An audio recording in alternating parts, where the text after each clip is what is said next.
We recently had a chance to venture down to Nintendo's Bay Area office to not only play the English release of Detective Pikachu, but also interview two of the game's creators from Creatures, the director, Mr. Miyashita, and the producer, Mr. Jinnai. Now unfortunately, we weren't able to record the interview, so I've instead boiled it down to 5 key takeaways. So let's get to it. New content and total number of Pokemon. Okay, so one of our biggest questions going in was, how much has been added to this new version of Detective Pikachu compared to the original version that released only in Japan 2 years ago? Well, the director immediately cleared this up for us, explaining that there's roughly 3 times the amount of content, with the overall scenario and story being much more fleshed out now. Specifically, he explained that the game is broken up into 9 chapters, with the content from the original version making up the first 3 chapters, even though the original version didn't use chapters at all.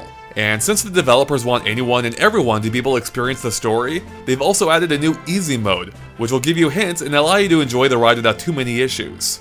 Oh, and as for how many Pokemon can be seen in the expanded game, although they couldn't provide an exact number off the top of their heads, they did say there should be over 100 different Pokemon species to meet.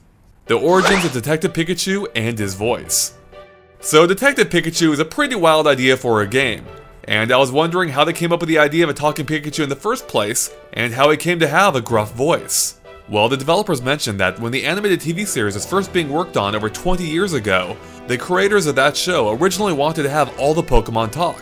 However, they weren't able to come up with a concept or setting that made sense to the game's developers, Game Freak, who didn't believe that the Pokemon should talk at all.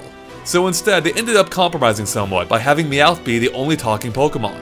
So with that being the case, for the past 20 years, some people on the development staff really wanted to make Pikachu talk at some point, and that's when they began brainstorming ideas for an interesting setting that would allow for that to happen.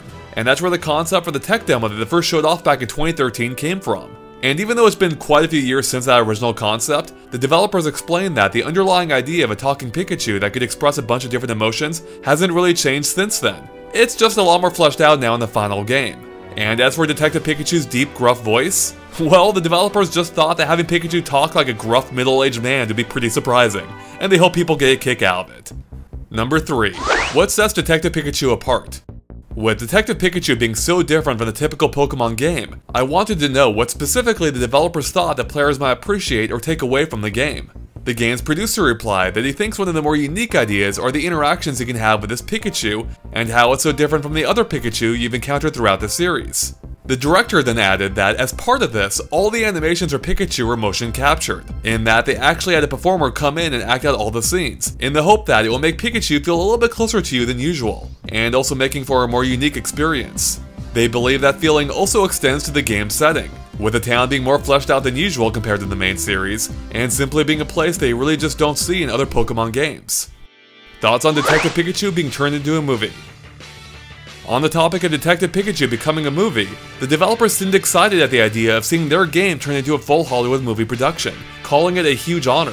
But interestingly, while they might have been surprised at the full scope of it, they actually had hopes of something similar from the very beginning, just on a slightly smaller scale, because they explained that during the creation process, they had hoped that a CG or hand-animated short could someday air on Japanese TV, even if it was in the middle of the night. So when they learned it was being turned into a full movie, they said that their reaction was, wow, that's amazing. But at the same time, they also said that the idea made them a little bit nervous, with them asking themselves if it was going to be okay. Because beyond some input into the movie's base scenario and concept, the rest is pretty much entirely in the hands of the movie production company. But they quickly followed up to clarify that they're really looking forward to it as original creators and are eager to see what they'll come up with. Especially because, as they mentioned, the movie will have a really unique story and a setting somewhat different from the main game. Detective Pikachu and Smash Brothers? Come on, you know I had to ask this. And it seems like the developers got a kick out of the idea because they laughed quite a bit, even if the producer immediately shot down the idea, explaining that part of the setup for Detective Pikachu is that this Pikachu can't really use any Pokemon moves at all. So he didn't think Detective Pikachu would be particularly useful in Smash Brothers. The game's director, on the other hand, is a little bit more optimistic, saying that he'd be happy to see him in Smash Brothers. So hey, there's still some hope. And with that, that's all the time we had for questions. But make sure to check out our in-depth hands-on impressions if you haven't already. You'll find a link to it in the description below. And of course, make sure to subscribe to GameXplain for more on Detective Pikachu and all things Nintendo too.